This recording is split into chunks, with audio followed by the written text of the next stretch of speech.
Cougar Nation, welcome back to our part 2 of Cougar Board interview with Gabby. Be sure to go check out part 1 if you haven't already. Has a good conversation about Gabby's life. Yep. Getting to know her a little bit better. So in this part, we're going to talk a little bit more about college because you've got quite a few years under your belt. Yep. So we'll start. What year did you graduate high school? 2018. 2018. Okay, I graduated in 2019. Really? Yeah, and I'm Wow. a registered freshman. That's crazy. Okay. You did a mission probably? Yeah. Oh, okay. Yeah. So, 2018. Where'd you go right after you graduated? St. Edward's, a school in Texas. In Texas. Okay. How far is that from where you live? Like 30 minutes. Really? So it was close? It was like really close. Yeah. Yeah. How'd you like it there? I liked it. Yeah. It was cool. The best part was like the area that it was located in.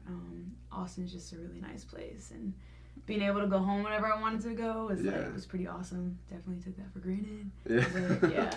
No, I get that. My parents live like half an hour north from here, and so like most Sundays I just go and get a free meal from them. Yeah, no, It's for like, sure. Yeah, it's solid. Mm-hmm. How do you feel like, going from high school basketball, going to playing college, what do you feel like the difference was for you, like, as a player?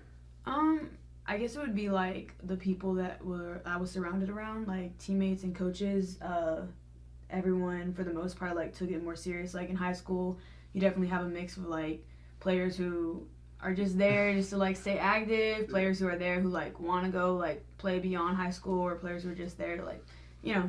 And so being in college, it was like, okay, everyone had like the same mentality. Everyone was hungry. Everyone had that dog in them to be like, hey, like let's go win basketball games. Like let's put in extra hours like beyond practice. And so just like the environment and was like really, yeah. And also just the competitiveness for sure. Mm-hmm. For getting recruited in high school, is it more from AAU rather than from your high school, or like how was it like? For me, it was definitely through AAU. Okay. Yeah. Yeah, because that's the same with I think most other sports, like volleyball especially, just 'cause I have a couple volleyball ties. Yeah. And so do you feel like, even because I feel like AAU still is like people that want to get together, all these athletes that want to excel at the next level. Yeah. Do you feel like that prepared you pretty well for the collegiate level? Yeah, I do. Especially one of my last teams that I was with in the summer, like it was like we had a playbook, which is something that it was like basically kind of like hey, before you go to college, like this is literally what you're going to like expect. And I feel like they even like in a sense kind of like over prepared us. So it was like when I went, it was like kind of an easy transition. Like I already knew like how to scout other teams, what to look for, how to like, hey, study your own plays, different actions, and definitely like a culture kind of sense too, and like just like the little details.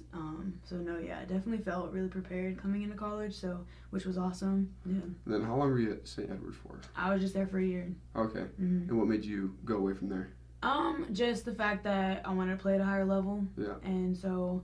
What level were they? D2. D2, okay. And so then I just decided for me, like, the best route was to, like, go through JUCO to kind of just reopen, kind of like another AAU year where, you get to go and catch the eyes of different coaches and stuff. And so, yeah. What JUCO did you end up going to? I went to Blinn College. Okay, where's that at? School in Texas, which was, like, 2 hours from my house, so I got a little further from home. Yeah. But, no, yeah. So you're kind of gradually getting further and further, getting adjusted. And then how long were you there for? I was there for just 1 year. Okay. Yeah. And then what kind of like lessons do you feel like you learned from being there? Definitely being grateful for just like the little things that you get, like going from JUCO to D1 afterwards, and just noticing like that difference. Definitely just to be grateful for like anything that you're given. It was definitely like, wow, like you definitely get spoiled at the D1 level, and at the JUCO level, it's like, you just get what you need, and like I said, you're in there just to, stay focused and stuff like that. Definitely, you can get distracted, just like you can like at any level of college, but definitely at JUCO, a lot of distractions. But just like I learned, just like, hey, like be locked in, and just be focused on if you have a goal, like hey, in and out, and so, yeah. And what like role did you have for that team? Like a leadership role, and it was also like my last year.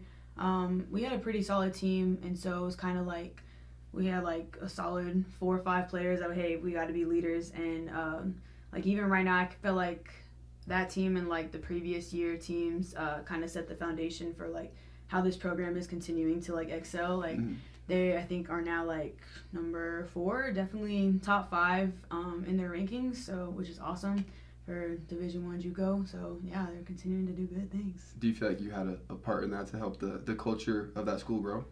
Yeah, I definitely felt that like that group of teammates that we had that year definitely did kind of set the tone for hey, like where we're at and like where this team can continue to strive to be. So yeah.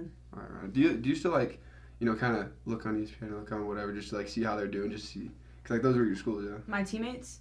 Yeah, your teammates or even just the school. The schools. Yeah, I definitely do. Especially like since I do have a couple of people who are still there. Like this is like the last year for everyone that I kind of played with. For the most part. Well, at my old school, my first 2 schools. So no, yeah, it's definitely cool to just kind of like, especially at JUCO, like everyone goes off into different schools. So being able to be like, oh, I know a player from here, was pretty cool. So yeah. Yeah, like I've got football buddies. Like I've got one over at Pitt, and I'm like, you know, whenever like something comes up in the conversation, I'm like, oh, I actually have a buddy over there. It's like it's kind of cool to just have ties, you know, all over the country. Yeah, no, so that's been cool. And then so you went from there, and then so how did you end up at ASU, right? Yeah. So I mean, did you have, you know, other places that you were looking at, and what made you choose ASU? Definitely the culture and the coaching staff. It was just something that I felt really matched kind of what I wanted on the court and off the court. Probably the best coaching staff that like I had ever been around. It was definitely one that just taught me a lot of like life lessons on and off the court. So definitely felt like I had a relationship with my coaches that was like beyond basketball. Like I could go in there, like probably in their offices, like all the time, just like comfortable. Like, hey, you really, you know, like when they say, oh, the door's always open, but it was kind of like, you know, like nothing was ever forced. It was like I wanted to be up there because it's like, you know, you build a relationship that's like, oh man, like, hey, if I'm going through something, I can communicate with them like easily. And so it's definitely the coaching staff, the culture, and also the teammates that were there for sure. Yeah. Do you feel like the more trust you put into the coaches, the more trust they put into you as well? Oh, for sure. Yeah. And so that kind of helped you become a better player, do you feel like? Yeah, no, for sure. Having just like a coach that believes in you and has trust in you is like, it's definitely big, like with confidence, and also just like, hey, just playing how, you know, playing relaxed and just playing free and stuff. Yeah. So all right, Ron. Well, we'll talk about BYU in the next segment. All right. But Cougar Nation, be sure to stick around for part 3 as we get into this, you know, final year of Gabby playing basketball. But thanks for watching part 2. Be sure to go check out part 1 as well.